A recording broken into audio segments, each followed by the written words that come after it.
Welcome back to Tux Traveler. Well, today we want to talk a little bit about heaters because it's getting cold. Before we do that, I just love this scenery back here.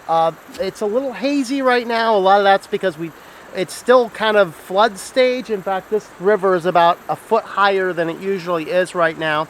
We're back under some flood warnings here, and as it rained for quite a while this morning, and we still weren't recovered from the 3 days of rain we got last week. But this place here is along the little road. I think this is on Rock Road down here in central Pennsylvania, here outside State College. And this is called Journey's End. This is actually this point where they actually built a one of the iron forges was built right on this location. Very nice. They just love the scenery back there. I'm not sure if how well you guys can see it because of the how the camera angle is, but let me go ahead and focus in on it for you.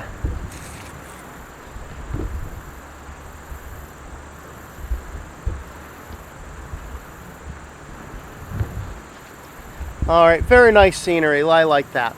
Well, today we are going to talk a little bit about heaters. It is starting to get a little bit cold. I have had to turn on the heater a couple times so far this season, as the temperature late in the evening particularly dipped into the 40s, and that is a miserable time to be sleeping in the van. Now, I don't exactly remember what the Fahrenheit temperature is. Sorry to you US followers, which is probably many of you, but all of the thermostats that I have, except for the freezer, reports in centigrade. So I know if it gets down to 13 centigrade, it is too cold for me to sleep, as I have to be above that. 16, I can still sleep under covers, but it's a little cold.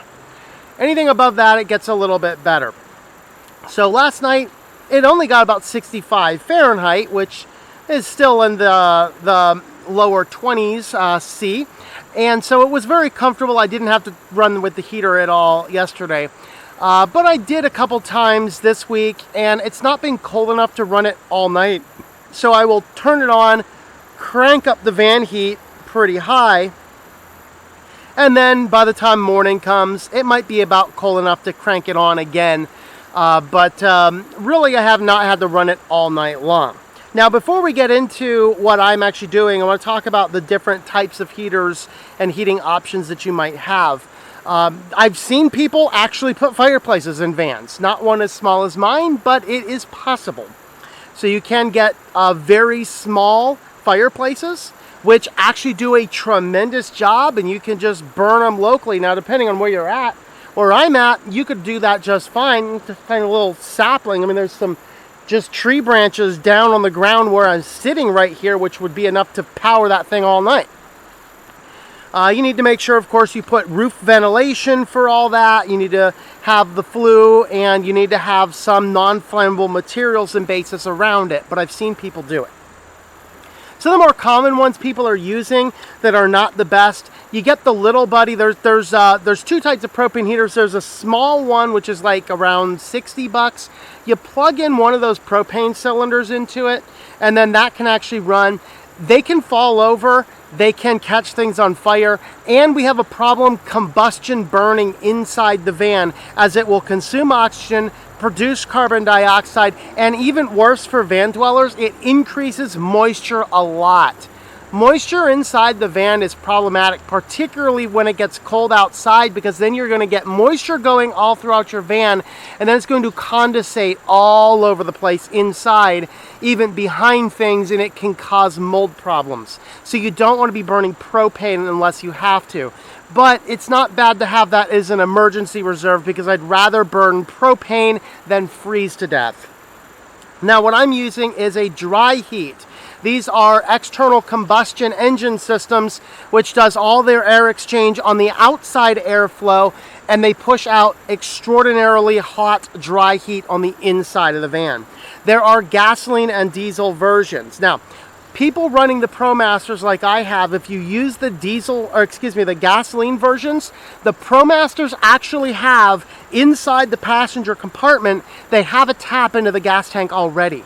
You don't have to fight with getting anything in the gas tank. You don't have to add extra taps. You don't have to do anything more than buy a little adapter, which I'm told is only like $5. put the little adapter in, and you can plug your heater right into the gas tank of your van. I personally did not do that route. I don't want to tap into my gas tank for anything. I'd rather the gas tank be isolated so I have a pretty good idea as to exactly how far I can drive each individual time. For me, I went with the diesel option. The additional thing is that there are not any of the Chinese knockoff heaters that are gasoline that I know of. There are plenty that are diesel. The difference is the Wastabos, which are the better, non-knockoff brands that are still made in China, those ones are about $1,000. The Chinese knockoffs, they do just about as good, and they are about $100. I'd rather just get the Chinese one and replace it every few years if I have to. However, most people are saying the biggest reason you need to replace them is because you're not burning off the carbon that gets on them. My model, I think, fixed that problem because you burn it off by running it at the highest temperature for a period of time, and my heater always runs at the highest temperature for a period of time. All right, so now that we're talking about the dry-haired heaters, we have the gasoline and the diesel. I personally went with the diesel. The second thing is, you want to tap into your fuel tank, or do you want to separate your fuel tank? Now, if you're running gasoline, you cannot have a gasoline tank on the inside of your van. It's just too dangerous. Gasoline is volatile, it is explosive.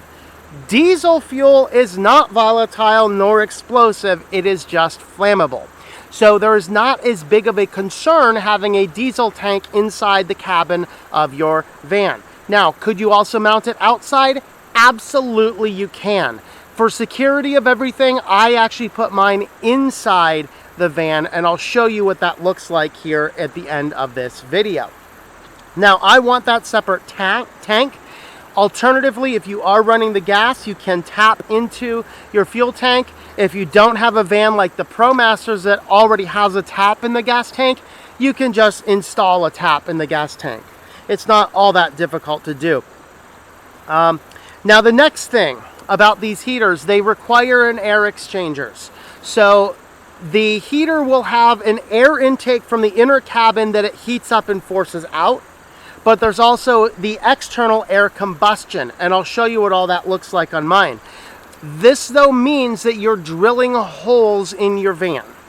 Okay, and I spent quite a long time thinking about where is the best place to mount this, where's the best place to drill the holes, and how did everything work together. And I was absolutely pleased with where and how I mounted the tank and how that guy happened. And then, of course, in the last part, and I'm going to show you guys this when I actually show you where I have everything mounted. Use different attachment equipment than they give you for your gas tank, okay? They give you these self-tapping screws. Every one of these rattled their way out. And I had only one screw was holding my fuel tank in by the time I noticed this. And the only saving grace is how I have everything in there tight. The fuel tank simply couldn't go anywhere. And I'll talk about how I fixed that issue. So I'm using the dry-haired, it's the Wastabo Chinese knockoff versions. They cost about 100, I think it's 120 is what I paid for it. It installed perfectly fine, it works great, the thermostat works great, and I absolutely love the thing. So I'm going to show you what that looks like, how it's attached, and kind of talk a little bit about the different factions. So let's go ahead and have a look at the back of the van now. All right, so here is where my entire diesel system is isolated. So what we did here is I built this little shelf here, which is nothing more than this little board here, which is sitting back on it's sitting back on the wheel well mount. That slides out, it is bolted in there, and then we just have this guy for some extra support on the front. The heater is up here. Of course, this is the passenger air intake, and then the air outtake goes back in here. So down here we have our mechanics down here, obviously our fuel tank. Now, I had mentioned the fuel tank, they give you some bad equipment to tie into. That is these guys right here. These are self-tapping screws. The problem I have with these, Self-tapping screws in general, they tend to suck because so much of them, particularly one of this size, is taken in the drill part that they don't have enough hold. And so every one of these rattled out. So what I end up doing is I got some, just some extra standard bolts, and then I just ran them all the way through. I don't know if I could be able to focus in and see those or not. Let me give it a try here. Okay, so you can see where those bolts are coming in. What I did is I just got some standard machine screws, drilled them all the way out, and then I ran them in, and then I put caps on them because we have the wiring is up here. And I don't think you can really see the wiring. Let me back it up a little bit there. Can't really see much of the wiring there. But we have our clip here.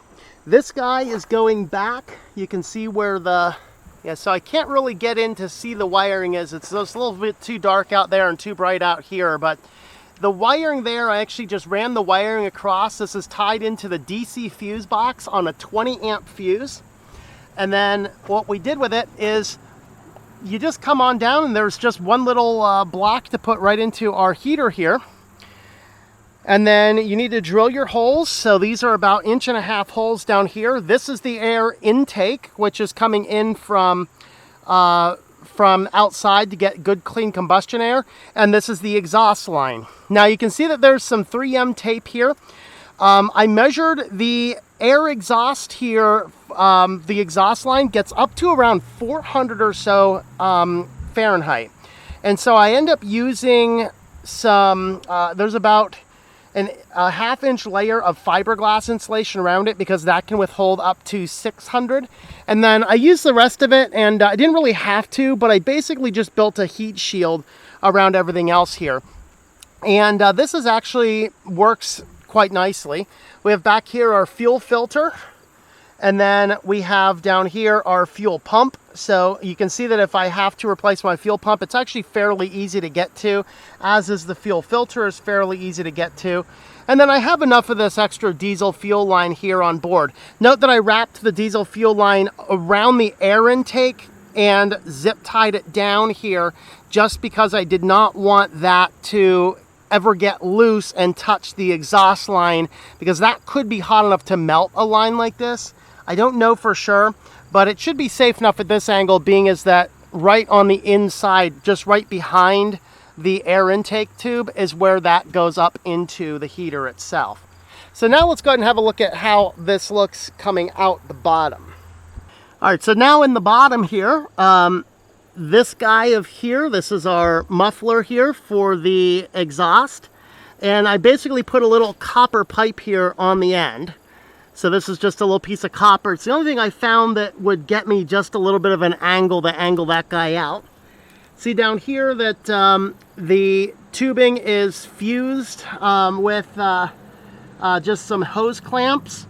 And then this guy here, I end up buying a little bit extra of just this tubing here to bring up our actual air intake. And I shoved our air intake up here. You do want your air intake to be far enough away from your exhaust output just to make sure everything's clean. And what I end up doing is I just end up mounting it and screwing it right up here next to the spare tire. So that way the air intake is always, you know, it's about 1.5 feet away from the exhaust, which goes out the opposite direction altogether. So that's actually how I have mine built out. And our last component here is your thermostat. So right now it reports that it's 26C in here, and here's the current voltage. This is the current altitude in meters. There's no error codes going on. There's our time. And if I remember correctly, I think one of these is the set point. When the thermostat reaches this set point, then it's going to trigger off the combustion of the chamber, as long as I said, it's still working. And the one with the small one is actually the current temperature. And then over here, you can control what the set point is going to go to. So if you go ahead and just kind of push these buttons over here, this will run the temperature up until it's 20, and then it'll back it off. It never shuts off. It'll always stay running. But that's actually how the thing works. And then you just hit the on button here. It's gonna start working, and then the coloration scheme that you see right here is actually shows you what's going on. So this is the fan, which is not spinning. The little single green dot here is the current temperature, which means there's nothing going. There inside here, there will be a glow plug indicator. Once the glow plug is warm and running, then it's going to go ahead and display there. And then there will be another one over here to indicate when the fuel pump is running, and then when the air intake and outtake are going. So you can kind of see everything that's going on. And we do also have, it comes with a little remote control here. So I hang that right above the bed. So if it's wicked cold, I can just boot this guy up here. And then you can see I have my on and off buttons, and I have my increase and decrease temperature buttons. So it's a very nice little device there. So there you have it. There's what I'm doing to keep my van warm, and frankly, it works out really well. I've not had to run the heater all night, but right now I have pretty good confidence that I can run it all night should I need to. Really, the only downside of mine is it terrifies one of my cats, of course. One of my cats is just like, I don't care, bro. The other cat's like, ah, the world's gonna end!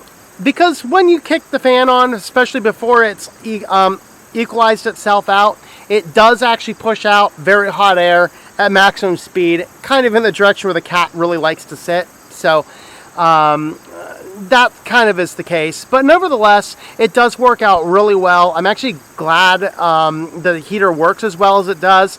And I also have confidence that if the thing were to break because I just got the cheap Chinese knockoff, I can buy another one and simply swap out that one part and keep the rest of the pieces in the event I need more of it later. So there is my thoughts and how I'm running the heating. Let me know what you guys think. If you have any other specific questions, leave those in the comments down there, and I'll get to those as soon as I can. Thanks for watching, guys, and we will see you a little bit further down the road.